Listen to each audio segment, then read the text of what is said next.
Good morning બેટા. હવે આગળની ચર્ચા શરૂ કરીએ તો એની અંદર સમજવું જ બેટા, પ્રક્રિયા જ્યારે થતી હોય છે ત્યારે એની અંદર કાર્બોક્સિલિક એસિડની એસિડિકતાની ચર્ચા સમજવાનો પ્રયત્ન કરીશું. તો કાર્બોક્સિલિક એસિડની એસિડિકતા શું છે, કયા પ્રકારની છે, તો એના માટે સરસ રીતે અહીંયા ચર્ચા સમજાવી છે. આપણે એને ઊંડાણથી સમજવાનો પ્રયત્ન કરીશું અને ડિટેલમાં એ ચર્ચા ક્લિયર પણ કરીશું. ઓકે બેટા, તો હવે જે ટૉપિક ઉપર હું ચર્ચા ક્લિયર કરાવું છું થોડું ધ્યાન આપજો. આ ટૉપિક એવું છે કે જેની અંદર થિયરિકલ તો ઇમ્પોર્ટન્ટ છે જ, પણ એને જગ્યાએ એમસીક્યુ માટે પણ ખૂબ ઇમ્પોર્ટન્ટ છે. તો એસિડિક પ્રબળતાનો આ ટૉપિક છે ને એમાં એમસીક્યુ વધુ પૂછાયેલા છે, થિયરી માટે એટલું બધું વખત પૂછાયું નથી, પણ એમસીક્યુ બહુ ધ્યાન આપજો. એના પછીનો એક ટૉપિક છે ને એમાં થિયરિકલ પણ ઇમ્પોર્ટન્ટ છે, એ ટૉપિક પછી ચર્ચા કરીએ અને સમજીએ છીએ. પણ હાલ એસિડિક પ્રબળતા માટે ચર્ચા સમજીએ. તો ધ્યાન આપો બેટા કે પહેલાં ધાતુઓ સાથેની પ્રક્રિયા અને બેઝ સાથેની પ્રક્રિયાથી શરૂઆત કરીશું. તો કાર્બોક્સિલિક એસિડ સંયોજનો જે છે એની એસિડિક પ્રબળતાની વાત પહેલાં સમજીએ.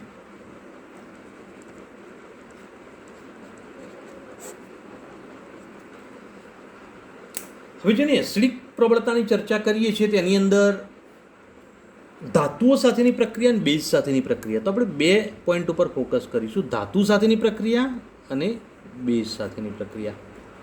આપણે આગળ એક ચર્ચા કરી ગયેલા છીએ બેટા કે આલ્કોહોલ અને ફિનોલ કયા સંયોજનો, આલ્કોહોલ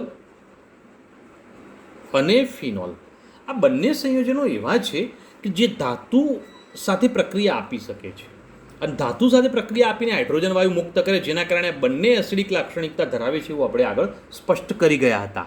પણ બેઝ સાથેની પ્રક્રિયા જો વિચારીએ છીએ તો બેઝ સાથે કોણ પ્રક્રિયા આપી શકે છે, તો ફિનોલ આપી શકે છે. તો એના પરથી પણ સ્પષ્ટ થયું છે કે ફિનોલ આ રીતે પ્રક્રિયાની બાબતમાં અલગ પડે છે, તે પ્રક્રિયા આપણે આ રીતે સમજી શકીએ છીએ, જેના કારણે એ ફિનોલના ક્ષાર બનાવે છે.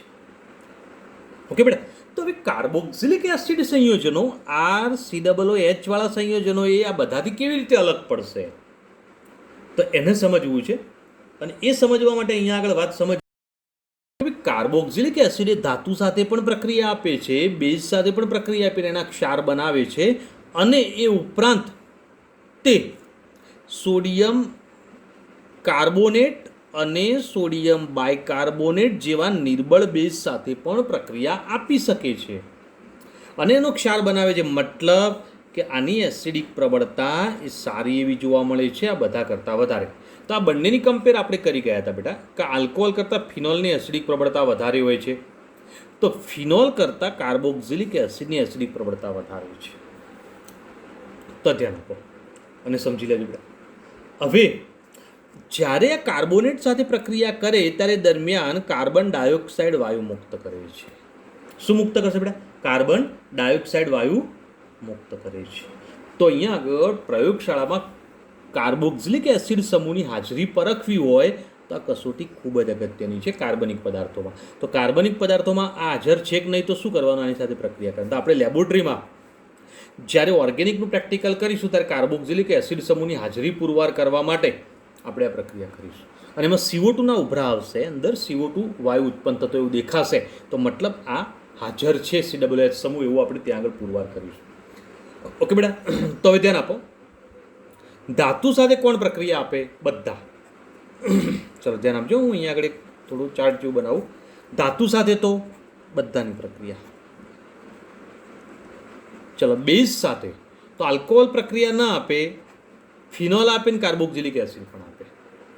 ઓકે, અને છેલ્લે વાત આવી કે ભાઈ Na2CO3 અથવા NaHCO3 જેવા બેઝ સાથેની પ્રક્રિયા તો આલ્કોહોલ પણ ના આપે, ફિનોલ પણ ના આપે, ફક્ત કાર્બોક્સિલિક એસિડ આપે. તેનો મતલબ કે કાર્બોક્સિલિક એસિડ કંઈક વિશિષ્ટ પ્રક્રિયાઓ આપે છે જેના કારણે દર્શક એની એસિડિક પ્રબળતા પણ વધારે હોય છે. ઓકે બેટા, તો સૌથી પહેલાં આ ત્રણ સાથેની પ્રક્રિયા, કારણ કાર્બોક્સિલિક એસિડ જો ધાતુ સાથે પણ પ્રક્રિયા આપી અને બેઝ સાથે પણ પ્રક્રિયા આપી અને સોડિયમ કાર્બોનેટ સોડિયમ બાયકાર્બોનેટ સાથે પણ પ્રક્રિયા આપી. આવા બેઝ તરીકે કયા?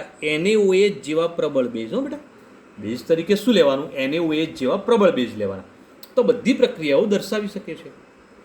હવે જે ચર્ચા કરવી છે એમાં જો આ બધા સાથે પ્રક્રિયા આપે તેના સમીકરણો કેવા બનશે, તો આપણે સમીકરણોની ચર્ચા કરી લઈએ. તો પહેલી વાત કરીએ બેટા, કાર્બોક્સિલિક એસિડની ધાતુ સાથેની પ્રક્રિયા સોડિયમ ધાતુ. હવે ધાતુમાં પણ શું સ્પષ્ટતા કરીશું પાછા, સક્રિય ધાતુ, બધી ધાતુઓ નહીં, સક્રિય ધાતુઓ. સક્રિય ધાતુમાં સોડિયમ સાથેની પ્રક્રિયા જો અહીંયા લઈએ છીએ તો એ પ્રક્રિયા દરમિયાન RCOO માઇનસ અને Na++H2.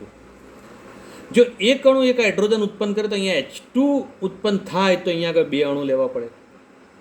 જો અણુ 2 લીધેલા હોય તો અહીંયા આગળ પણ ડબલ થશે, તો સોડિયમ પણ ડબલ થશે. તો સમીકરણ સંતુલિત અવસ્થામાં આપણે લઈ ગયા, પ્રક્રિયા સંતુલિત અવસ્થામાં દર્શાવી હતી. તો આ કાર્બોક્સિલેટ આયન બન્યું, મતલબ સોડિયમ કાર્બોક્સિલેટમાં રૂપાંતર થાય છે. ઓકે, ચલો બીજી પ્રક્રિયા સમજવાનો પ્રયત્ન કરીએ. હવે RCOOH+ NaOH. તો આ પ્રક્રિયામાં શું થશે, તો અહીંયા આગળ પણ બહુ સરળ વાત છે. કઈ રીતે, તો અહીંયા આગળ જો અહીંથી H+ નીકળી જાય એની જગ્યાએ Na+ આવી જશે, તો RCOO માઇનસ Na++ આ H+OH સાથે જોડાઈ અને H2O બનાવી દેશે. તો ત્યાં આગળ શું મળ્યું બેટા, તો H2O પ્રાપ્ત થશે. ઓકે, તો અહીંયા આગળ જે દર્શાવવું છે કમ્પ્લીટ છે બેટા, તો આ બાબત ધ્યાન રાખો. હવે આ સમીકરણ સંતુલિત અવસ્થામાં છે, NaOH સાથે પણ એની પ્રક્રિયા દર્શાવી દીધી છે. તો હવે ત્રીજી એક વિશેષ પ્રક્રિયા હતી નિર્બળ બેઝ સાથે, તો RCOOH+ સોડિયમ બાયકાર્બોનેટ સાથે. અને જો સોડિયમ બાયકાર્બોનેટ સાથે પ્રક્રિયા કરીએ તો સોડિયમ અહીંયા દાખલ થઈ જાય તો RCOO minus Na++ H 2 H થયા અને CO3 નો એક ઓક્સિજન, એટલે શું બની જાય બેટા, H2O. તો CO3 માંથી એક ઓક્સિજન ત્યાં જતો રહે તો CO2 વધે, તો આપણે બોલ્યા હતા કાર્બન ડાયોક્સાઇડ વાયુ મુક્ત થાય છે. તો આ રીતે આપણે આની પ્રક્રિયા સમીકરણને દર્શાવી શકીએ છીએ. બોલો બેટા, આ સમીકરણ દર્શાવવામાં કોઈને કોઈ મુશ્કેલી આ બાબત નહીં. હવે કાર્બોક્સિલિક એસિડ જે છે પાણીમાં જ્યારે નાખવામાં આવે ત્યારે એ પરિસ્થિતિની અંદર એની અંદરથી જે આયનીકરણ થાય છે, વિયોજન થાય છે, એ કેવું છે તો અહીંયા આગળ દર્શાવું જોજો. RCOOH+ H2O. હવે જ્યારે પાણી સાથેની પ્રક્રિયા વિચારીએ છીએ ત્યારે આનો H+ જે છે નીકળી જશે ને અહીંયા જતો રહેશે, તો શું બની ગયું બેટા, H3O+ અને પ્લસ આ H+ H2O સાથે જોડાઈ જાય એટલે H3O+ બની જાય. તો વધ્યું શું, RCOO માઇનસ નો મતલબ કાર્બોક્સિલેટ આયન. અને આ રીતે ઉત્પન્ન થયેલો કાર્બોક્સિલેટ આયન જે છે એના સંસ્પદન સ્વરૂપો ઉત્પન્ન થાય છે. તો હવે આના સંસ્પદન સ્વરૂપો અલગથી દર્શાવું, ધ્યાન આપજો બેટા કે ભાઈ એના સંસ્પદન સ્વરૂપો કેવા, તો RC ડબલ બોન્ડો અને O. ઓકે, હવે અહીંથી H+ નીકળી જાય એટલે અહીંયા આગળનો ઓક્સિજન માઇનસ બની, આ ઓક્સિજન માઇનસ થઈ ગયો, બરાબર. હવે શું થશે બગા, તો આ એક સ્વરૂપ આપણે દર્શાવ્યું જેમાં હવે ફેરફાર થશે. અને એ ફેરફાર કેવા હતા, માઇનસ કેમ બન્યું બેટા, કારણ કે 3 ઇલેક્ટ્રોન યુગ્મ એની પાસે છે. તો હવે ફેરફારમાં આ ઇલેક્ટ્રોન યુગ્મ ઓક્સિજન ઉપર જશે, ઓક્સિજન ઉપર હાલ 2 ઇલેક્ટ્રોન યુગ્મો હોય અને આના 3 યુગ્મોમાંથી એક યુગ્મ બંધમાં જશે. તો એના કારણે સંસ્પદન સ્વરૂપ ઉત્પન્ન થશે RC સિંગલ બોન્ડો અને ડબલ બોન્ડો. શું ફેરફાર થયો બેટા, ખ્યાલ આવ્યો? અહીંથી એક ઇલેક્ટ્રોન યુગ્મ ઓક્સિજન ઉપર જાય છે જેના કારણે ઓક્સિજન ઉપર એક ઇલેક્ટ્રોન યુગ્મ વધી ગયું, ઓક્સિજન માઇનસ બન્યું. તો અહીંયા આગળ તે ઇલેક્ટ્રોન યુગ્મ બંધમાં ગયું, અહીંયા દ્વિબંધ બની ગયો, તો એક ઇલેક્ટ્રોન યુગ્મ ઓછું થઈ ગયું, મતલબ 2 યુગ્મો વધ્યા, તો માઇનસ સ્વિચ બહાર જતો રહ્યો. તો હવે વિચારો અહીંયા આગળ કે આ 2 સ્વરૂપો એકબીજામાં સતત પરિવર્તિત થાય છે, આમાંથી આમાં, આમાંથી આમાં.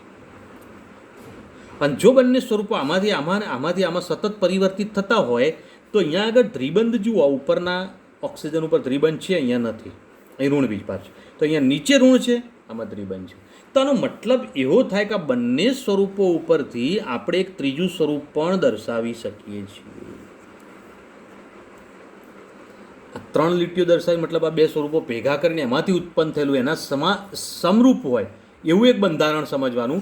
આ ત્રિબંધ નથી, આટલું મગજમાં યાદ રાખજો બેટા. ચલો હવે RCO અને O. હવે ધ્યાન આપો બેટા કે દ્વિબંધ અહીંયા આગળ છે, તો અહીંયા આગળ દ્વિબંધની અસર હશે અને અહીંયા નીચે પણ દ્વિબંધ છે, તો મતલબ દ્વિબંધની અસર આ બાજુ પણ હશે. મતલબ દ્વિબંધની અસર એ બધે સમાન રીતે ફેલાયેલી હોય છે. સમજી ગયા? તો દ્વિબંધની અસર બધે સમાન રીતે ફેલાયેલી હોય છે, જેના કારણે દ્વિબંધની અસર બધે દર્શાવી. જુઓ તો ઉપર દ્વિબંધ કે નીચે દ્વિબંધ એવું નહીં, દ્વિબંધ બધે જ છે, એવી રીતે દર્શાવી દીધું. ખ્યાલ આવે બેટા? ઓકે. હવે ધ્યાન આપો કે ભાઈ ઋણ વીજભાર ક્યાં? તો ઋણ વીજભારમાં પણ સેમ પરિસ્થિતિ છે કે નીચેના ઓક્સિજનમાં પણ ઋણ વીજભાર છે, ઉપરના ઓક્સિજનમાં પણ ઋણ વીજભાર છે. મતલબ ઋણ વીજભાર પણ બધે સમાન રીતે ફેલાયેલો હોવાના કારણે ઋણ વીજભાર અહીંયા માઇનસ વચ્ચે લખી દીધું. મતલબ ઋણ વીજભાર બધે સમાન રીતે ફેલાયેલો હોય છે. તો આ જે ચર્ચા કરી, આ માહિતી ક્લિયર કરી, એમાં કોઈ મુશ્કેલી બેટા, કોઈ કન્ફ્યુઝન? તો આ બાબત એક ધ્યાન રાખવાની અને સમજી લેવાની અને ક્લિયર કરી દેવાની. હવે બેટા અહીંયા આગળ જે વાત આપણે ક્લિયર કરી એની અંદર એક વાત તમે નોંધો, અહીંયા આગળ બે બાદના તીર દર્શાવ્યા છે. એનો મતલબ શું થાય? સંસ્પદન સ્વરૂપો છે. અને જો સંસ્પદન સ્વરૂપો ઉત્પન્ન થતા હોય તો અહીંયા આગળ આ સંસ્પદન સ્વરૂપોની વાત કરી, અહીંયા બે બાદનું તીર છે, મતલબ સંતુલન સ્થાપાયું છે. ઓકે બેટા? તો બે બાદનું તીર સંતુલન દર્શાવે છે. અને જો સંતુલન સ્થાપાયું તેનો સંતુલન અચળાંક દર્શાવવો પડે તો કે ઇક્વિલિબ્રિયમ. ઇક્યુ લખ્યું મતલબ ઇક્વિલિબ્રિયમ છે. ઇક્વિલિબ્રિયમનો મતલબ થાય સંતુલન. અને કે છે એ અચળાંક છે, તેનો સંતુલન અચળાંકની વાત કરી. હવે સંતુલન અચળાંકની આ વાત જે છે આપણે 11મા ધોરણમાં ભણી ગયેલા છે બેટા, કે ભાઈ સંતુલન અચળાંક કોઈ પણ દર્શાવે ત્યારે નિપજો ભાગ્યા પ્રક્રિયકો આવે. શું આવે? નિપજો ભાગ્યા પ્રક્રિયકો. અને જો નિપજો ભાગ્યા પ્રક્રિયકો દર્શાવે તો આપણે આ સમીકરણની ચર્ચા કરવાની છે. અને એ સમીકરણની ચર્ચા કરીએ, એમાં નિપજ જે છે એ પહેલાં દર્શાવી દઈએ. તો નિપજ જે છે દર્શાવો તો શું આવશે બેટા? H3O પ્લસની સાંદ્રતા અને RCOO માઇનસની સાંદ્રતા. નિપજો ભાગ્યા પ્રક્રિયકો. પ્રક્રિયક તરીકે RCOOHની સાંદ્રતા અને H2Oની સાંદ્રતા. બોલો આટલું લખ્યું કોઈ પ્રોબ્લેમ? હવે ધ્યાન આપો કે ભાઈ અહીંયા આગળ H2O જે લખ્યું છે ને એની સાંદ્રતા સંપૂર્ણ પ્રક્રિયા દરમિયાન લગભગ અચળ રહે છે, કોઈ મોટો ફેરફાર ના થાય.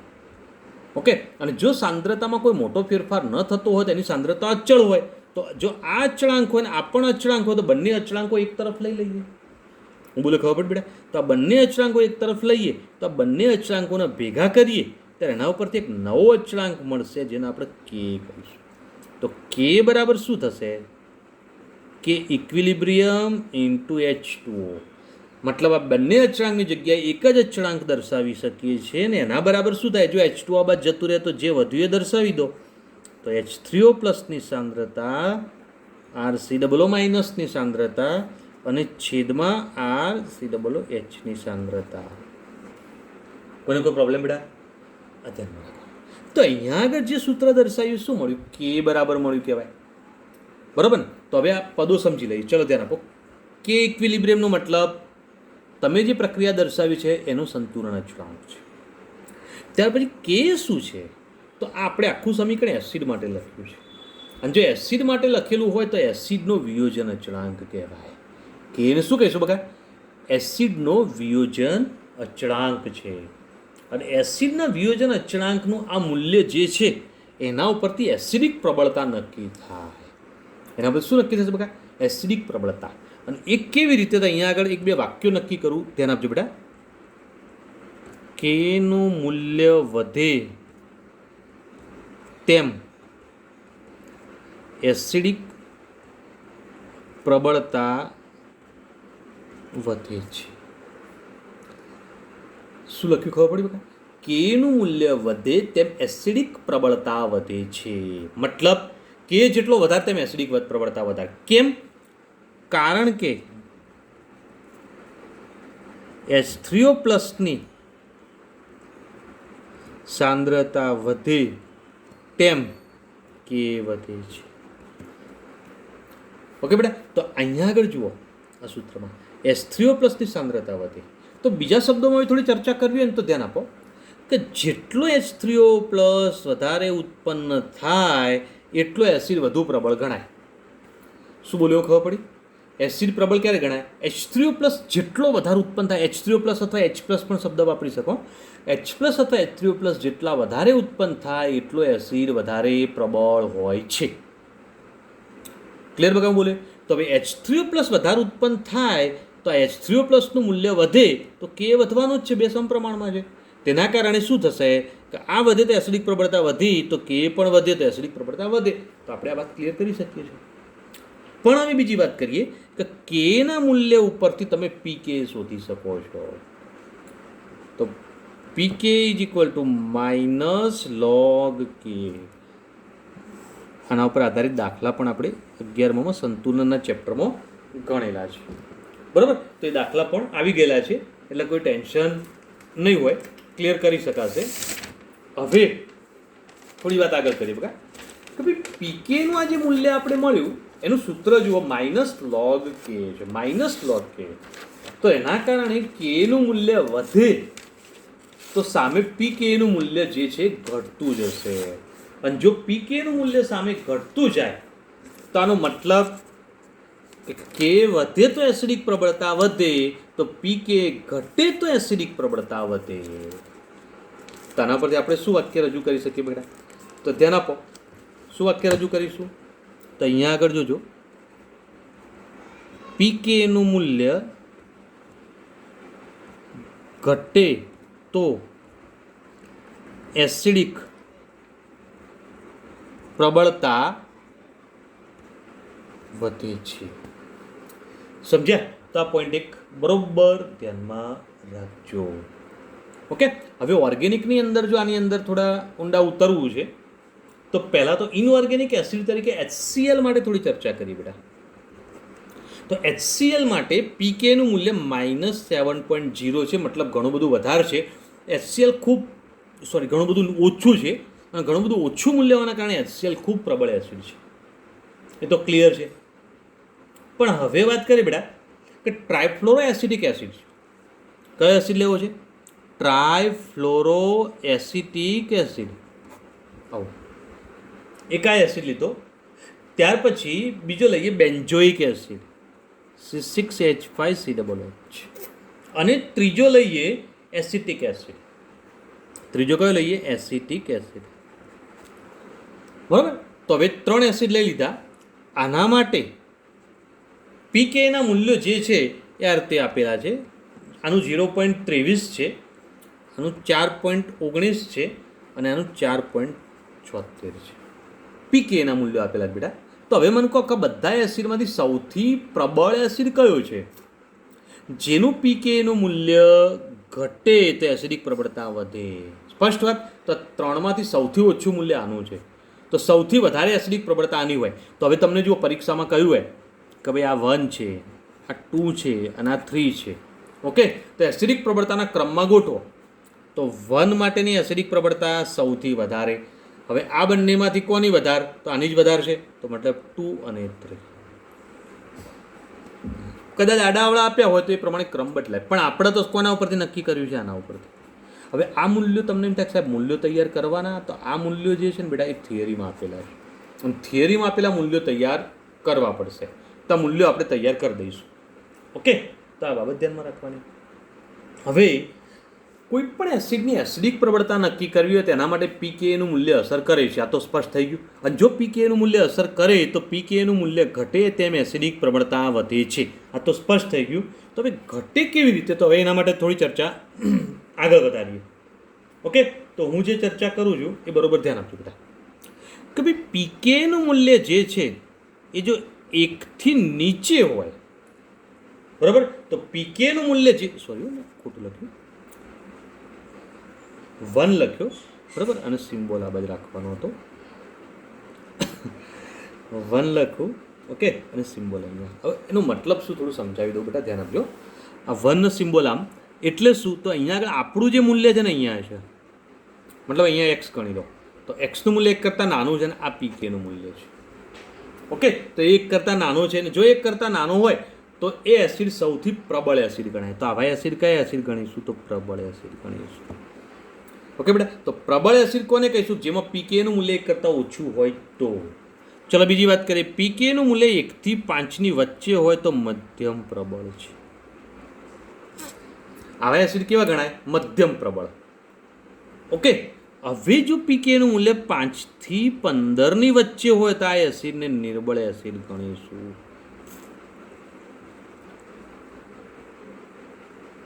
અને જો તેનું મૂલ્ય કેવું હોય 15 કરતાં વધારે, એટલે અહીંયા આગળ પીકે એટલે 15 કરતાં મોટો થઈ ગયો, તો આવા એસિડને અતિ નિર્બળ એસિડ કહીશું. અતિ નિર્બળ એસિડ, ખૂબ નિર્બળ એસિડ હોય, ઓકે, તો એ મૂલ્ય 15 કરતાં મોટું થઈ જાય. તો આ જે દર્શાવ્યું એ ધ્યાનમાં રાખજો. હવે ધ્યાન આપો બેટા કે આપણે જ્યારે આ વાત જાણીએ છીએ ત્યારે હવે કેટલાક એસિડ માટે કમ્પેર કરવાનો પ્રયત્ન કરીએ. તો અહીંયા આગળ ધ્યાન આપો કે કાર્બોક્સિલિક એસિડ સંયોજનો જે છે ને એ સામાન્ય રીતે મિનરલ એસિડ અથવા ખનિજ એસિડ જે છે એના સાપેક્ષમાં નિર્બળ એસિડ છે. મિનરલ એસિડ તો ખનિજ એસિડ એટલે કયા, તો આગળ વાત કરેલી છે, HCl, H2SO4, HNO3 બધા. આના સાપેક્ષમાં કાર્બોક્સિલિક એસિડ અતિ નિર્બળ એસિડ છે. કાર્બોક્સિલિક એસિડના સાપેક્ષમાં પ્રબળ એસિડ નથી, આ ધ્યાન રાખજો. ઓકે બેટા, તો આ બાબત ધ્યાનમાં રાખવાની. તો અહીંયા આગળ આપણે આ વાત સમજી શકીએ છીએ, ક્લિયર કરી શકીએ છીએ. પણ આની અંદર થોડી વાત આગળ વધારીએ અને ક્લિયર કરીએ તો એમાં વાત આવશે બેટા કે ભાઈ આલ્કોહોલ અને ફિનોલ સંયોજનો કરતાં કાર્બોક્સિલિક એસિડ પ્રબળ છે એવું આગળ વાત કરી ગયા. સોરી AR, તો AROH અને ROH. તો આલ્કોહોલ, આ ફિનોલ, કાર્બોક્સિલિક એસિડ ને એના કરતાં મિનરલ એસિડ. તો મિનરલ એસિડ તેના સાપેક્ષમાં ઘણા બધા પ્રબળ એસિડ છે, કાર્બોક્સિલિક એસિડના સાપેક્ષમાં નિર્બળ એસિડ છે, પણ ફિનોલ અને આલ્કોહોલના સાપેક્ષમાં કાર્બોક્સિલિક એસિડ એ પ્રબળ એસિડ ગણવામાં આવે છે. કેમ? તો સમજો અહીંયા આગળ અને ક્લિયર કરજો બેટા કે ભાઈ આલ્કોહોલ સંયોજનોની અંદર જો તમે ઇથેનોલ લો છો અને ફિનોલિક સંયોજન તમે ફિનોલ લઈ લો તો એની અંદર એપ્રોક્સિમેટલી પીકેના મૂલ્યો જે છે, આવું ચિહ્ન કર્યું ને આગળ માઇનસ નથી હોય, એપ્રોક્સ બતાવે છે, તો 16ની આસપાસ છે અને ફિનોલમાં તેનું મૂલ્ય એ એપ્રોક્સિમેટલી 10ની આસપાસ હોય છે. તો હવે સ્પષ્ટ વાત થઈ ગઈ કે કાર્બોક્સિલિક એસિડમાં મૂલ્ય જે છે ને એ લગભગ 5ની આસપાસ હોય છે. તો ફિનોલમાં 10 છે, મતલબ ફિનોલ કાર્બોક્સિલિક એસિડ કરતાં નિર્બળ છે અને આના સાપેક્ષમાં ઇથેનોલ જે છે વધુ નિર્બળ છે. તો અહીંયા આગળ આ વાત સ્પષ્ટ રીતે ક્લિયર થઈ ગઈ કે કોણ પ્રબળ ને કોણ નિર્બળ. તો આની ચર્ચા કમ્પ્લીટ બધાને મગજમાં બેસી ગઈ. હવે પ્રશ્ન અહીંયા આગળ ઊભો એક મગજમાં થશે કે કાર્બોક્સિલિક એસિડ એ ફિનોલ કરતાં વધુ પ્રબળ છે અને આલ્કોહોલ કરતાં વધુ પ્રબળ છે, તો કેમ આવું બનશે? એના માટે જવાબદાર પરિબળ કયું? તો એ પરિબળ કયું છે તેના ઉપર આપણે હવે ફોકસ કરવાનો પ્રયત્ન કરીશું અને એની ચર્ચા કરીશું. તો એ વાત સમજવાનો પ્રયત્ન કરી બેટા, ધ્યાન આપજો. હવે બેટા આ કમ્પેરિઝન કરવી છે, તેને સમજવી છે, ધ્યાન આપજો. તો આપણે જાણીએ છીએ કે કાર્બોક્સિલિક એસિડ વધુ પ્રબળ છે. કેમ? તો કાર્બોક્સિલિક એસિડ માટે આપણે હમણાં જ સમજી ગયા આજના જ લેક્ચરમાં કે ભાઈ જ્યારે એનું પાણીમાં દ્રાવણ બને ત્યારે કાર્બોક્સિલેટ આયન બને છે અને આ કાર્બોક્સિલેટ આયનના 2 સંસ્પદન સ્વરૂપો બને છે. અને જો એના 2 સંસ્પદન સ્વરૂપો બનતા હોય તો એના પરથી એક વાત સ્પષ્ટ છે કે એની અંદર ઋણ વીજભાર ક્યાં આગળ છે? ઓક્સિજન ઉપર જ છે. અને ઋણ વીજભાર વધુ વિદ્યુત ઋણમય ઓક્સિજન ઉપર ફેલાયેલો હોવાના કારણે શું થશે બેટા? તો એના કારણે તેના એસિડિક પ્રબળતામાં વધારો કરાવે છે. કારણ કે વધુ વિદ્યુત ઋણમય ઓક્સિજન પરમાણુ પર ઋણ વીજભાર ફેલાયેલો હોવાના કારણે H+ સરળતાથી મુક્ત થાય છે. અને જેટલો H+ સરળતાથી અને વધુ સમય મુક્ત રહે એટલી એસિડિક પ્રબળતા વધારે હોય.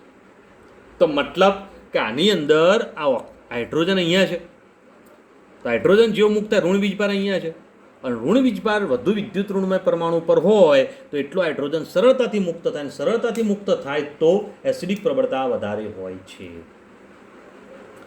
ઓકે, હવે ધ્યાન આપો બીજી વાત કે ભાઈ અહીંયા આગળ ઋણ વીજભાર ક્યાં છે? 2 વધુ વિદ્યુત ઋણમય પરમાણુ ઓક્સિજન ઉપર વિસ્થાનીકૃત થયેલો હોય છે. તો ઋણ વીજભાર એક અહીંયા આગળ વિસ્થાનીકૃત થયેલો છે ને એક અહીંયા આગળ, મતલબ વધુ વિદ્યુત ઋણમય પરમાણુ ઓક્સિજન ઉપર વિસ્થાનીકૃત થયેલો છે, જેના કારણે તેનો ઋણ વીજભારનો ફેલાવો ક્યાં આગળ છે? બંને ઓક્સિજનના વિસ્તારમાં ફેલાયેલો છે. કમ્પ્લીટ. તો હવે ફિનોલ સાથે કમ્પેર કરીએ કે ભાઈ ફિનોલમાં શું હોય છે? તો ફિનોલની જ્યારે વાત કરીએ છીએ ત્યારે આપણે જાણીએ છીએ બેટા એમાંથી ફિનોક્સાઇડ આયન બને છે.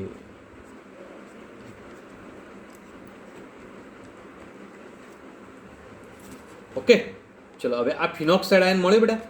આ ફિનોક્સાઇડ આયન મળ્યો, એમાં ઋણ વીજભાર ઓક્સિજન ઉપર જ છે. તમને એમ થાય સાહેબ આમાં ઓક્સિજન ઉપર જ છે, પણ એનું સંસ્પદન સ્વરૂપ વિચારીએ તો શું થશે? ઇલેક્ટ્રોન બંધમાં જવાના અને બંધના ઇલેક્ટ્રોન કાર્બન ઉપર આવવાના. હવે સંસ્પંદન જુઓ બેટા, આગળ જોઈ ગયેલા છે, નવું નથી. તો અહીંયા દ્વિબંધ બન્યો, ઋણ વીજભાર ઓક્સિજન ઉપરથી જતો રહ્યો. ઓકે, તો હવે ક્યાં આવ્યો? ઋણ વીજભાર કાર્બન ઉપર આવી ગયો. તો હવે આના બીજા સંસ્પંદન સ્વરૂપો જોઈ ગયેલા છીએ આપણે, બધા દોરતો નથી, ચાલશે ને બેટા? ફિનોલના 11મા ચેપ્ટરમાં જોઈ લેજો. તો આનો મતલબ કે આ ઇલેક્ટ્રોન યુગ્મ એટલે ઋણ વીજભાર અહીંયા આવે તો પછી ઋણ વીજભાર અહીંયા જાય. મતલબ કે એના સંસ્પંદન સ્વરૂપોની અંદર ઋણ વીજભારનો ફેલાવો ક્યાં થાય છે? ઓછા વિદ્યુત ઋણમય પરમાણુ કાર્બન ઉપર ઋણ વીજભાર ફેલાય છે. જ્યારે આમાં ક્યાં ફેલાય બેટા? તો આની અંદર સ્પષ્ટ રીતે વાત ક્લિયર કરી શકાય છે કે ભાઈ આની અંદર ઋણ વીજભારનો ફેલાવો એ ક્યાં છે? વધુ વિદ્યુત ઋણમય પરમાણુ ઓક્સિજન ઉપર છે. જ્યારે અહીંયા ઋણ વીજભારનો ફેલાવો કાર્બન ઉપર છે. તો એના કારણે કાર્બનની વિદ્યુત ઋણમયતા ઓછી છે, અને કાર્બનની વિદ્યુત ઋણમયતા ઓછી હોય તો એસિડિક પ્રબળતામાં ઘટાડો કરે છે. બીજું, આમાં ઋણ વીજભાર જે છે કાર્બન ઉપર ને ઓક્સિજન ઉપર વિસ્થાનીકૃત પામ્યો છે, મતલબ કાર્બન ઉપર પણ વિસ્થાનીકૃત પામે છે, જેની વિદ્યુત ઋણતા ઓછી છે. જ્યારે અહીંયા આગળ ઋણ વીજભાર એ ફક્ત ઓક્સિજન ઉપર વિસ્થાનીકૃત પામ્યો છે, જેના કારણે તેની એસિડિક પ્રબળતામાં ખૂબ જ વધારો થાય છે. બરાબર? તો આના ઉપરથી શું થયું બેટા? કે કાર્બોક્સિલેટ આયન છે એ ફિનોક્સાઇડ આયન કરતા વધુ સ્થાયી હોય છે. આ વધુ સ્થાયી છે, આ ઓછો સ્થાયી છે. અને જો વધુ સ્થાયી હોય તો જેટલી સ્થાયીતા વધુ તેમ તેમ H+ વધુ મુક્ત રહે, વધુ પ્રોટોન મુક્ત થાય તો એસિડિક પ્રબળતા પણ વધુ હોય છે. તો આનો મતલબ એની એસિડિક પ્રબળતા વધી ગઈ છે. તો આના ઉપરથી કમ્પ્લીટ બેટા? તો આ વાત સમજો. હવે આલ્કોહોલ અને ફિનોલમાં ફિનોલની એસિડિક પ્રબળતા વધારે છે તો 11મા ચેપ્ટરમાં જોઈ ગયેલા છે, એટલે એની ચર્ચા અહીંયા નથી કરતો. આપણે અહીંયા આગળ ચર્ચા કોની કરવાની હતી? તો ફિનોલ અને કાર્બોક્સિલિક એસિડની. તો ફિનોલ કરતાં કાર્બોક્સિલિક એસિડની એસિડિક પ્રબળતા વધારે હોય છે, તો એ વાત સ્પષ્ટ રીતે અહીં ક્લિયર થઈ ગઈ. કોઈને કોઈ મુશ્કેલી બેટા? ઓકે, તો આ બાબત બહુ સરળતાથી ક્લિયર કરી શકાય એવી છે, પણ ધ્યાન આપજો અને સમજજો. હવે એક નવા ટોપિક ઉપર ફોકસ કરવો છે, મતલબ આની સાથે સંકળાયેલો છે કે કાર્બોક્સિલિક એસિડની પ્રબળતામાં જોવા જઈએ તો કાર્બોક્સિલિક એસિડ અલગ અલગ પ્રકારના હોય. તો અલગ અલગ કાર્બોક્સિલિક એસિડમાં કયા કાર્બોક્સિલિક એસિડની એસિડિક પ્રબળતા વધારે હોય ને કયા કાર્બોક્સિલિક એસિડની એસિડિક પ્રબળતા ઓછી હોય, તો હવે એની ચર્ચા કરવી છે. બરાબર? તો એ બાબત સમજવાનો પ્રયત્ન કરીશું. હવે બેટા આગળનો મુદ્દો ખૂબ ઇમ્પોર્ટન્ટ, કાર્બોક્સિલિક એસિડ સંયોજનની એસિડિક પ્રબળતા ઉપર વિસ્થાપકોની અસર. વિસ્થાપકોનો મતલબ સિરેબ્રલ સમૂહના બાજુમાં શું જોડાયેલું છે એ બહુ અસર કરે છે, અને એના આધારે કાર્બોક્સિલિક એસિડની એસિડિક પ્રબળતા નક્કી થાય છે. હવે જુઓ બેટા કે આપણે અત્યાર સુધીમાં જે ચર્ચા કરી ગયા એની અંદર એક સમીકરણ જોઈ ગયેલા હતા. તો કાર્બોક્સિલિક એસિડ જે છે આ એસિડ છે, અને આ એસિડમાંથી આ જે બન્યું ને RCOO- એનો સંયુગ્મી બેઝ કહેવાય. તો આ બેઝ ગણાય તો એનો સંયુગ્મી એસિડ ગણાય. બરાબર? આવું આપણે આગળ ભણી ગયેલા સંતુલનના ચેપ્ટરમાં 11મા 7મા ચેપ્ટરમાં, એટલે કોઈ પ્રોબ્લેમ નહીં હોય. પણ છતાં આ વાત કરી કે ભાઈ આ એસિડ હોય એમાંથી ઉત્પન્ન થયેલો જે ભાગ છે એને સંયુગ્મી બેઝ કહેવાય. તો કોઈ પણ આવા કાર્બોક્સિલિક એસિડનો સંયુગ્મી બેઝ એટલે RCOO- મતલબ કાર્બોક્સિલેટ આયન. આ કાર્બોક્સિલેટ આયન જે છે એની એસિડિક પ્રબળતા માટે કોણ અસર કરે છે? તો તેની સાથે જોડાયેલા આ સમૂહ, કે એ સમૂહ ઇલેક્ટ્રોન દાતા છે કે ઇલેક્ટ્રોન આકર્ષક છે. ઇલેક્ટ્રોન દાતા અને ઇલેક્ટ્રોન આકર્ષકના આધારે એની એસિડિક પ્રબળતા ઉપર અસર થાય છે. તો કેવી રીતે બેટા? કે એની પ્રેરક અસર ઉત્પન્ન થાય છે અને ઋણ વીજભાર ઉપર એની અસર થાય છે.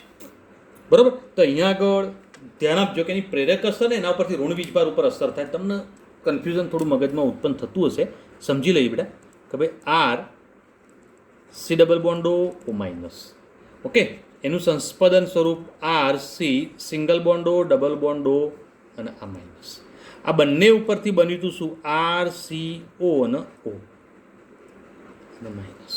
કમ્પ્લીટ. આપણે ફોકસ આના ઉપર કરીએ. ચલો એના ઉપર જ ફોકસ કરવો છે તો ધ્યાન આપો બેટા કે અહીંયા આગળ R કોણ છે? તો R તરીકે ઇલેક્ટ્રોન દાતા પણ હોઈ શકે ને ઇલેક્ટ્રોન આકર્ષક પણ હોઈ શકે. તો આપણે પહેલી વાત કરીએ કે ઇલેક્ટ્રોન દાતા સમૂહ હોય તો ઇલેક્ટ્રોન દાતાની અસર.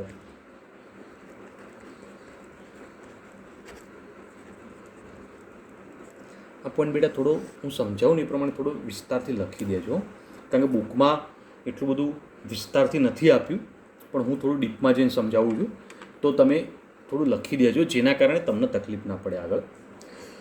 ચલો સમજો. ઇલેક્ટ્રોન દાતા સમૂહ. પહેલાં તો ઇલેક્ટ્રોન દાતા સમૂહ કયા એ પહેલાં મગજમાં ક્લિયર કરવું પડશે.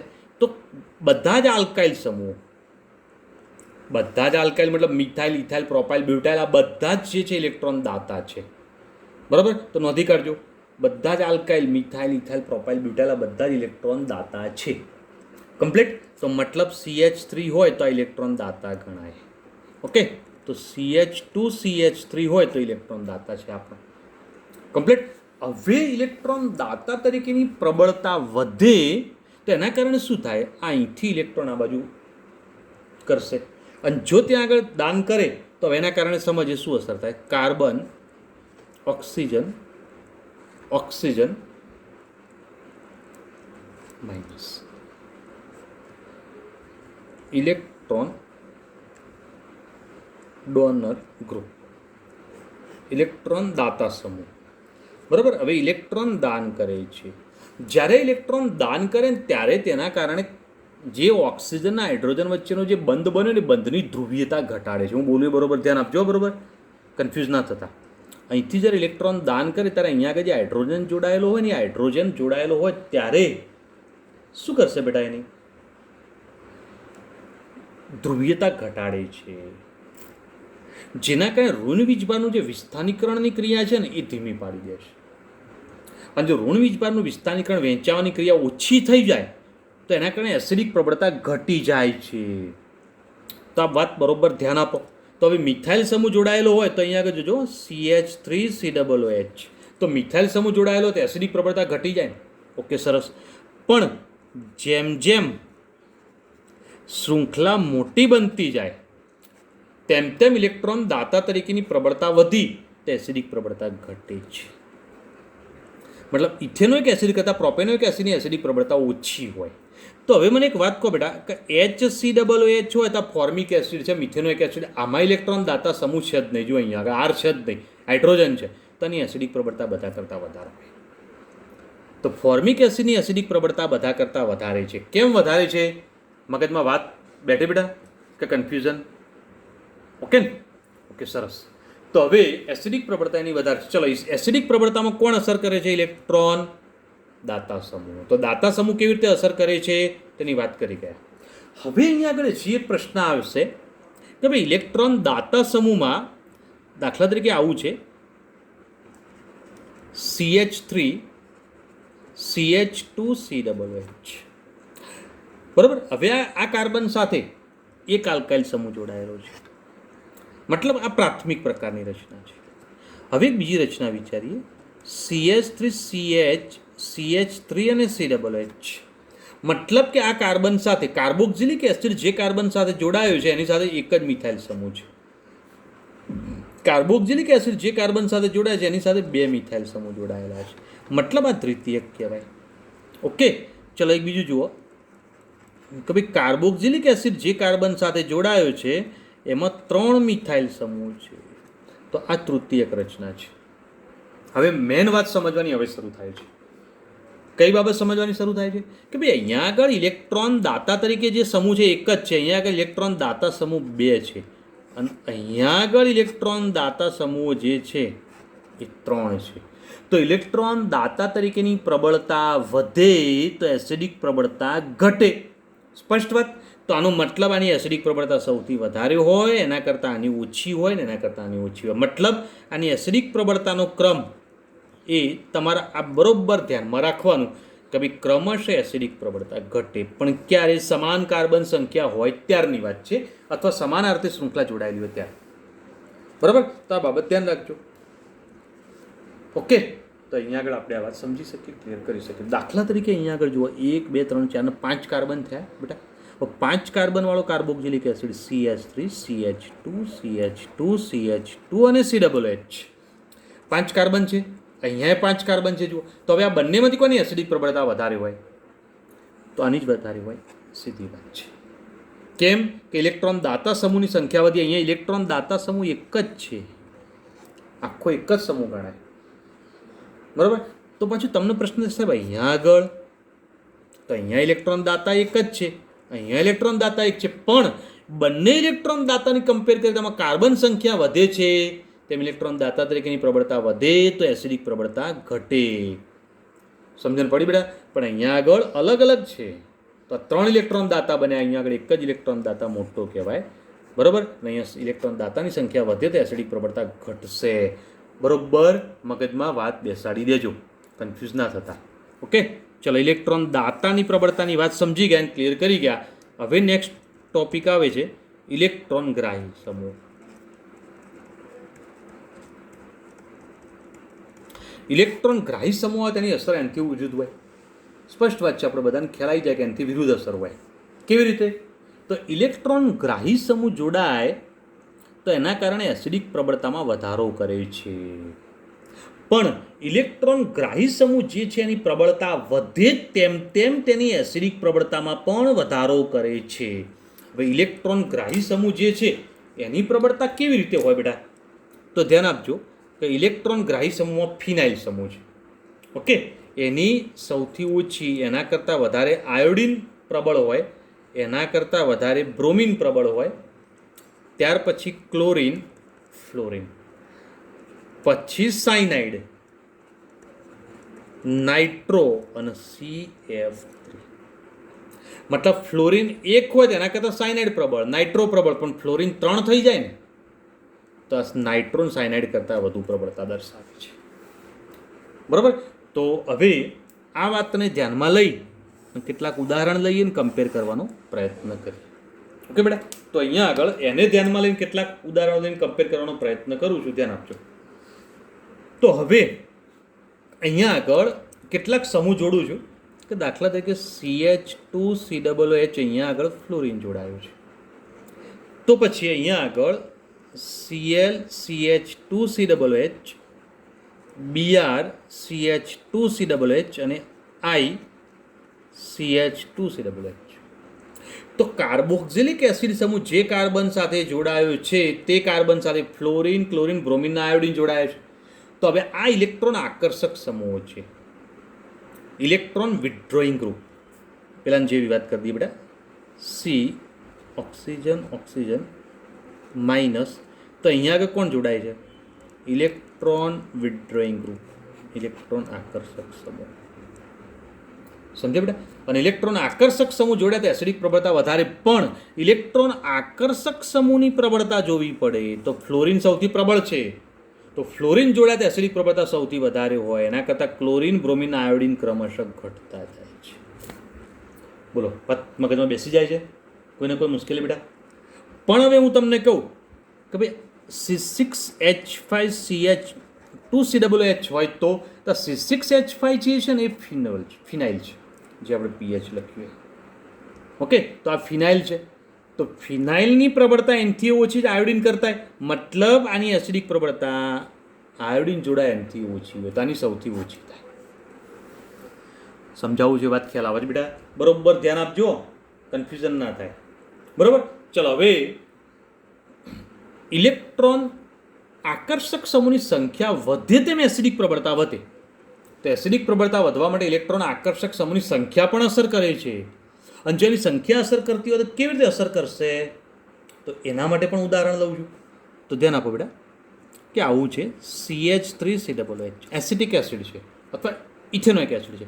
આમાં 3 હાઇડ્રોજન છે, 3 હાઇડ્રોજન વારા પરથી એલોજન દાખલ થાય. દાખલા તરીકે CH2COOH, એક ફ્લોરિન દાખલ થયો. જુઓ, CH2COOH, 2 ફ્લોરિન દાખલ થયા. થાય ને બેટા? ઓકે. અને અહીંયા આગળ COOH, 3 ફ્લોરિન દાખલ થયા. તો મતલબ COOH જે કાર્બન સાથે જોડાયેલો છે એ કાર્બન સાથે ઇલેક્ટ્રોન આકર્ષક સમૂહ તરીકે ફ્લોરિન, ફ્લોરિન ને ફ્લોરિન, પણ ફ્લોરિન આમાં 1 છે, આમાં 2 છે અને આમાં 3, તો ઇલેક્ટ્રોન આકર્ષક સમૂહની સંખ્યા વધી. જો આ છેલ્લું બંધારણ આવું બને ને બેટા, ખરેખર બંધારણ આવું છે, તો મતલબ 3 ફ્લોરિન છે, તો 3 ઇલેક્ટ્રોન આકર્ષક સમૂહો છે. અને ઇલેક્ટ્રોન આકર્ષક સમૂહની સંખ્યા વધે તેમ એસિડિક પ્રબળતા વધે તો એની એસિડિક પ્રબળતાનો ક્રમ આવો છે. બોલો બેટા, મેં આ દર્શાવ્યું એમાં કોઈ મુશ્કેલી? આ બાબત ધ્યાન રાખજો. ઓકે, તો અહીંયા આગળ આપણે આ વાત સમજી શકીએ છીએ. બરાબર. હવે એક બીજા પોઈન્ટ ઉપર ફોકસ કરીશું. ચલો, આ વાત ક્લિયર? આકર્ષક સમૂહની પ્રબળતા વધે તેમ એસિડિક પ્રબળતા વધે, પ્રબળતા ઘટે તો એસિડિક પ્રબળતા ઘટે. આ આનાથી ક્લિયર થયું. એના સંખ્યાની વાત કરી, સંખ્યા વધે તો એસિડિક પ્રબળતા વધે. હવે વાત કરીએ કે ભાઈ આવા ઇલેક્ટ્રોન આકર્ષક સમૂહો કાર્બોક્સિલિક એસિડ સમૂહથી જો અંતર વધતું જાય તો એસિડિક પ્રબળતા ઘટતી જાય. અંતર વધતું જાય તો એસિડિક પ્રબળતા ઘટતી જાય. કેવી રીતે? ઉદાહરણ લઉં, ધ્યાન આપજો. CH3CH2, ત્યાર પછી અહીંયા આગળ CH અને CH, અહીં ક્લોરીન જોડ્યું છે. ચલો જોજો બીજું ઉદાહરણ. CH3 CH CH2 CH, અહીંયા ક્લોરીન જોડે, ગમે તે લઈ શકો છો બેટા. CH2 CH2 CH2 અને CH, એક ક્લોરીન અહીંયા જોડ્યું છે. તો હવે વિચારો, કાર્બોક્સિલિક એસિડના બાજુના કાર્બન, દાખલા તરીકે આપણે આ કાર્બનને આલ્ફા બીટા ગેમા કહી દઈએ આપણે સમજવા માટે. આપણે જાણીએ છીએ કે ભાઈ આલ્ફા બીટા ગેમા કહેવાય. તો પહેલા બંધારણમાં તમે જુઓ કે હેલોજન જે ઇલેક્ટ્રોન આકર્ષક સમૂહ આલ્ફા કાર્બન ઉપર જોડાય, મતલબ કાર્બોક્સિલિક એસિડના બાજુના કાર્બન ઉપર જ છે. અહીંયા આગળ કાર્બોક્સિલિક એસિડના બાજુના કાર્બનથી એક સ્થાન છોડીને, જો આમાં નથી, એના એક સ્થાન છોડીને છે, અને આમાં હજુ પણ 2 કાર્બન છોડીને છે. મતલબ આવો સમૂહ દૂર જતો જાય છે, અને જેમ જેમ આ સમૂહ દૂર જતો જાય તેમ તેમ તેની એસિડિક પ્રબળતામાં ઘટાડો કરે છે. તો બોલો, એસિડિક પ્રબળતાની અંદર થયેલો આ ઘટાડો કમ્પ્લીટ ખ્યાલ આવી જશે બેટા. તો આ પોઈન્ટ એક ધ્યાન રાખવાનું અને સમજી લેવાનું. બરાબર. તો અહીંયા આગળ કાર્બોક્સિલિક એસિડ જે છે એના માટે આ ચર્ચા કરી. આ જે નિયમો સમજાય બેટા મેં, અને જે ચર્ચા કરી એના ઉપરથી બુકની અંદર એક વાક્ય લખ્યું જુઓ કે આવા સંયોજનની એસિડિકતાનો વધારાનો ક્રમ પીકેના મૂલ્યોના આધારે દર્શાવ્યો છે. અને તમને ઘણા બધા આવા કાર્બોક્સિલિક એસિડ આપેલા છે ઉદાહરણ તરીકે. એ બધા તમે ક્રમમાં જોજો, આ બધા નિયમો લાગુ પાડજો, અને નિયમો લાગુ પાડીનો ક્રમ જોજો તો આપણા નિયમ પ્રમાણે ક્રમ આવી જ જશે, કોઈ કન્ફ્યુઝન નહીં થાય. તો સૌથી પ્રબળ જો આને કહ્યું છે. કેમ?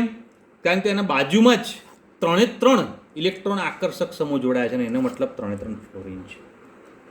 ઓકે બેટા. હવે તમને એમ થાય કે સાહેબ 3 ફ્લોરિન જોડાય એની જગ્યાએ 3 સાયનાઇડ જોડાયા હોત તો, 3 ફ્લોરિન જોડાય એની જગ્યાએ 3 સાયનાઇડ જોડાયા હોત તો અહીંયા આગળ તો વધુ પ્રબળ બનત. 3 નાઇટ્રો જોડાય તો હજુ વધુ પ્રબળ બનત. ઓકે બેટા. પણ નાઇટ્રો સાયનાઇડ સિવાયના સમૂહની વાત કરી છે, એટલા માટે આટલા સુધી એને ક્લિયર કરી દીધું. પણ 3 હોય તો તમને એમ થાય કે સાહેબ આ 3 ફ્લોરિન જોડાય એની જગ્યાએ 1 નાઇટ્રો જોડાયેલો હોત તો પછી 3 ફ્લોરિન વાળો વધુ પ્રબળ હોય. તો તમે અંદર જોજો ઉદાહરણમાં વધુ સ્પષ્ટતા ત્યાં આગળ થઈ જશે, અને બધો કોન્સેપ્ટ ક્લિયર થઈ જશે બેટા. ઓકે. હવે એક કોન્સેપ્ટ ઉપર અહીંયા આગળ બીજી ચર્ચા કરવી છે કે કાર્બોક્સિલિક એસિડ સમૂહ જે છે એની સાથે ફિનાઇલ અને વિનાઇલ જેવા સમૂહ જોડાયેલા હોય તો એના કારણે એસિડિક પ્રબળતામાં વધારો કરે છે. કેમ? તો આપણે જોઈએ ભાઈ ફિનાઇલ. હવે અહીંયા ફોકસ કરજો. આ ફિનાઇલ છે, બરાબર. અને આ શું છે? તો મિથાઇલ છે અથવા ઇથાઇલ છે. તમને એમ થાય સાહેબ આ હાઇડ્રોકાર્બન જ છે, અને આ હાઇડ્રોકાર્બન છે, તો આ હાઇડ્રોકાર્બન જોડે તો એસિડિક પ્રબળતા ઘટાડે છે, અને આ હાઇડ્રોકાર્બન જોડે તો એસિડિક પ્રબળતા વધારે છે. એવું કેમ? તો આ ઇલેક્ટ્રોન આકર્ષક છે, અને એમાં સંસ્પદન સ્વરૂપો ઉત્પન્ન થાય છે. આપણે બેન્ઝીન વલાવ્યો તો સંસ્પદન થાય એવું આપણે જાણીએ છીએ, અને સંસ્પદનના કારણે એસિડિક પ્રબળતામાં વધારો કરાવે છે. બરાબર. તો એવી જ રીતે વિનાઇલમાં પણ સેમ આવું બનશે. તો વિનાઇલમાં સેમ આવું કેવી રીતે બનશે? તો વિનાઇલ માટે થોડી સંસ્પદન સ્વરૂપોની વાત કરીએ. કારણ કે પેલામાં તો બેન્ઝીન હતું, બેન્ઝીનના સંસ્પદન સ્વરૂપ તો આપણે જાણીએ છીએ, બરાબર, કે દ્વિબંધ અંદર ફરતો જાય. પણ વિનાઇલની અંદર થતા સંસ્પદન સ્વરૂપો માટે આપણે અહીંયા આગળ ચર્ચા કરીશું બેટા. ધ્યાન આપજો. પહેલાં તો વિનાઇલ એટલે શું? તો CH2 ડબલ બોન્ડ CH, આ જે સમૂહ છે એને વિનાઇલ કહેવાય, અને એની સાથે CH જોડાયેલો છે. તો હવે આ બંધારણને ધ્યાનમાં લઈને આગળ વધીશું. તો આ કાર્બન લઈએ પહેલાં. ચલો, CH, ઓકે, ડબલ બોન્ડો, સિંગલ બોન્ડો અને H, એટલે CH થઈ ગયું બેટા. ઓકે. હવે એની સાથે ડબલ બોન્ડથી શું જોડાયેલું છે? CH2. ઓકે. હવે જુઓ અહીંયા આગળ આ દ્વિબંધ છે ને એની અસર અહીંયા જશે. કમ્પ્લીટ. તો હવે સોરી બેટા, મેં બંધારણ એક ભૂલ કરી, આ વચ્ચે લખવાનું રહી ગયું. બરાબર, તો અહીંયા આગળ જુઓ, CH2 ડબલ બોન્ડ C અને H, અને પછી તેની સાથે કાર્બોક્સિલિક એસિડ સમૂહ. મેં કાર્બોક્સિલિક એસિડ સમૂહ ત્યાં ડાયરેક્ટ બતાવી દીધું બેટા, એટલે એક સ્થાન છોડીને છો. ચલો ઓકે, હવે ધ્યાન આપો. આનું ઇલેક્ટ્રોન યુગ્મ સ્થાનાંતર અહીંયા પામશે, તો આ ઇલેક્ટ્રોન યુગ્મનું સ્થાનાંતર અહીંયા થશે. તો હવે એના કારણે સંસ્પદન ઉત્પન્ન થશે. હવે જો સંસ્પદન સ્વરૂપ ઉત્પન્ન થાય તો જોઈ લો બેટા, CH2, આ CH2 એમને એમ છે, અહીંયા સિંગલ બોન્ડ બની ગયો, CH, અહીંયા ડબલ બોન્ડ થઈ ગયો, અહીંયા CO અને અહીંયા OH. તો અહીંયા આગળ ઇલેક્ટ્રોન યુગ્મ આવવાના કારણે ઋણ વીજભાર આવી ગયો. ઓકે, અને આના બંધના ઇલેક્ટ્રોન અહીંયા જવાના કારણે કાર્બન ધન બની ગયો. તો આવી બંધારણીય ચર્ચાઓ આપણે 12મા ચેપ્ટરમાં 11મા ધોરણમાં કરી ગયેલા છીએ, એટલે કોઈ કન્ફ્યુઝન નહીં હોય તો એકવાર સમજી લો. આ ઇલેક્ટ્રોન યુગ્મ અહીંયા જાય તો આ કાર્બનનો તો કોઈ ફરક ના પડ્યો, કારણ કે એનો ઇલેક્ટ્રોન એક આ બાજુ હતો, એની જગ્યાએ આ બાજુ ગયો. બરાબર, પણ આ કાર્બનના ઇલેક્ટ્રોન સીધા આ બાજુ જતા રહે, જેના કારણે આ કાર્બન ધન બની જશે. ઓકે, હવે આ ઇલેક્ટ્રોન ઓક્સિજન ઉપર જવાના કારણે ઓક્સિજન માઇનસ બની જાય છે, તો આ સંસ્પદન સ્વરૂપ બની ગયું. પણ તરત જ ક્ષણિક રચના જારીએ એટલે આ ઇલેક્ટ્રોન પાછા અહીંયા આવી જશે અને આ ઇલેક્ટ્રોન પાછા અહીંયા જતા રહેશે, તો આ રચના પાછી આ બની જશે. પણ આ સંસ્પદન થવાના કારણે એસિડિક પ્રબળતામાં વધારો કરે છે. તો એસિડિક પ્રબળતા આના કારણે વધે છે, એવું આપણે સ્પષ્ટ રીતે ક્લિયર કરી શકીએ છીએ. ઓકે બેટા, તો આ બાબત ધ્યાન રાખો. હવે ચક્રીય ભાગ સાથે જોડાય તો શું થાય એની ચર્ચા સમજવી છે, ધ્યાન આપજો. હવે બેટા ધ્યાન આપજો કે ભાઈ બેન્ઝીન વલય સાથે જોડાયેલું હોય તો શું બનશે. દાખલા તરીકે આ બેન્ઝીન વલય છે, હવે એની સાથે COOH સમૂહ જોડાયેલો છે, જોજો. અને COOH જો સમૂહ એની સાથે જોડાયેલો, તો COOH સમૂહ અહીંયા જોડાયેલો હોવાના કારણે આનું સંકરણ sp2 છે. આ કાર્બનનું કયું? બેન્ઝીનના કાર્બનનું. આ કાર્બનનું સંકરણ sp2 છે, બરાબર. અને એના કારણે હવે એની વિદ્યુત ઋણમયતા વધારે હોય છે આ કાર્બનની, બરાબર. હવે એની સાથે કોણ જોડાય છે, તો એના ઉપર એની એસિડિક પ્રબળતાનો આધાર હોય છે. કેવી રીતે? દાખલા તરીકે હવે જુઓ અહીંયા આગળ કે ભાઈ આની સાથે અહીંયા આગળ એક મિથાઇલ સમૂહ જોડાય છે, અને જો મિથાઇલ સમૂહ હોય તો મિથાઇલ સમૂહ ઇલેક્ટ્રોન દાતા છે, અને ઇલેક્ટ્રોન દાતા હોય તેની અસર આ રીતે COOH સમૂહ ઉપર પણ આવે, બરાબર. બીજું વિચારો કે ભાઈ કોઈ સમૂહ નથી, એકલો COOH છે. અને ત્રીજું વિચારીએ કે ભાઈ એની સાથે કોઈ ઇલેક્ટ્રોન આકર્ષક સમૂહ જોડાય છે,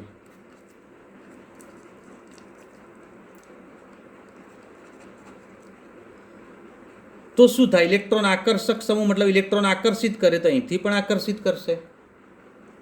તો સ્પષ્ટ વાત છે કે ઇલેક્ટ્રોન દાતા હોવાના કારણે અહીંયા આગળ એની એસિડિક પ્રબળતામાં ઘટાડો કરાવશે, જ્યારે અહીંયા આગળ ઇલેક્ટ્રોન આકર્ષક સમૂહ એસિડિક પ્રબળતામાં આના સાપેક્ષમાં વધારો કરાવશે. તો બેન્ઝોઇક એસિડમાં કોણ જોડાયેલું છે એના આધારે એસિડિક પ્રબળતામાં આ ફેરફાર આવશે. નિયમ એના જ છે, ઇલેક્ટ્રોન દાતા સમૂહ એસિડિક પ્રબળતા ઘટે, ઇલેક્ટ્રોન આકર્ષક સમૂહ એસિડિક પ્રબળતા વધે.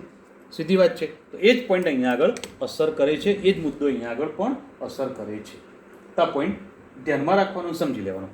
હવે બુકની અંદર આના પીકેના મૂલ્યો પણ આપેલા છે, તો આપણે ક્લિયર કરી દઈશું બેટા કે ભાઈ આનું 4.46 છે, આનું 4.19 છે, અને આનું 3.41 છે. મતલબ આનું ઓછું મૂલ્ય મતલબ વધારે એસિડિક પ્રબળતા, આની એના કરતાં ઓછી, આની એના કરતાં ઓછી. ઓકે બેટા, તો હવે આ ધ્યાનમાં રાખજો. હવે આ મિથાઇલની જગ્યાએ ત્યાં આગળ જો આવો સમૂહ હોય તો સોરી, અહીંયા આગળ મિથોક્સી છે, તો મિથોક્સી છે, એવો સમૂહ જોડાયેલો છે. અને જો એવો સમૂહ જોડાયેલો હોય તો એ પણ ઇલેક્ટ્રોન દાતા છે. તો ઇલેક્ટ્રોન દાતા સમૂહ તરીકે આપણે અત્યાર સુધી શું વાત કરી હતી? એક આલ્કાઇલ સમૂહ, તો બીજા જે કયા છે તો આલ્કોક્સી સમૂહ. તો આ બંને સમૂહ ઇલેક્ટ્રોન દાતા તરીકે કામ કરે છે. તો અહીંયા આગળ એસિડિક પ્રબળતા માટે આ સમૂહ અસર કરશે, ધ્યાન રાખજો. હવે એક બીજી એક્સ્ટ્રા ચર્ચા અહીંયા આગળ કરું છું બેટા, અને જે ચર્ચા હું એક્સ્ટ્રા કરું એ થોડું ધ્યાન આપજો કે ભાઈ ઇલેક્ટ્રોન આકર્ષક દાતા સમૂહ જોડાયેલા હોય તો આ તો સીધા આપણે પેરા સ્થાનમાં લીધા, પણ એવા સમૂહો ઓર્થો, મેટા અને પેરા ત્રણેયમાં જોડાઈ શકે ને. અને જો ત્રણેયમાં જોડાઈ શકે તો એ પરિસ્થિતિની અંદર એસિડિક પ્રબળતામાં શું ફેરફાર થાય, બરાબર. તો એ બાબતને અહીંયા આગળ સમજવાનો પ્રયત્ન કરીશું. તો ધ્યાન આપજો.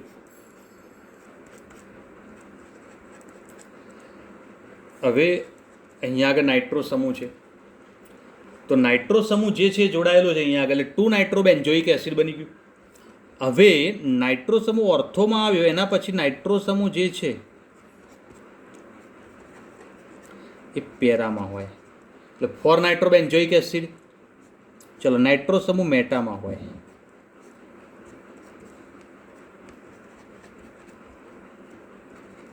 તો મેટા નાઇટ્રોબેન્ઝોઇક એસિડ અથવા 3 નાઇટ્રોબેન્ઝોઇક એસિડ અને નાઇટ્રો સમૂહ જે છે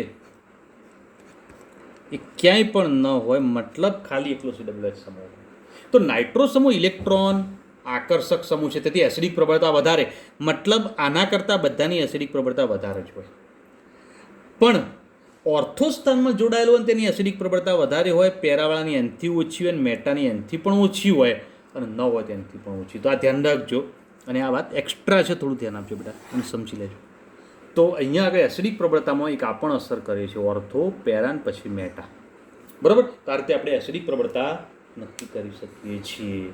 તો બોલો, એસિડિક પ્રબળતા માટે આજે વાત કરી એ કેવી છે, તો આ સમજી લેવું. બરાબર, તો ખૂબ કોમ્પ્લિકેશન છે આમાં, પણ છતાંય અત્યાર સુધીમાં જેટલા પણ પ્રશ્નો MCQમાં આવે એમાં ઘણી બધી વખત નીટ જીમાં અને બોર્ડની પરીક્ષામાં પણ એસિડિક પ્રબળતા ઉપર આધારિત આ પ્રશ્નો પૂછાયેલા છે, અને આખી થિયરિકલ ટોપિક પણ પૂછાયો છે. એ ધ્યાન આપજો બેટા. ઓકે, અને કંઈ પણ કન્ફ્યુઝન લાગે તો રિપીટેશન કરી જજો અને ક્લિયર કરતા જજો, અને યાદ રાખવાનો પ્રયત્ન કરજો. આ ટોપિક યાદ રાખવો પડશે. બરાબર, તો આટલા સુધી આજની ચર્ચા કરીએ છીએ. નેક્સ્ટ ચર્ચા નેક્સ્ટ એપિસોડમાં કરીશું અને સમજીશું. ઓકે બેટા, ગુડ ડે.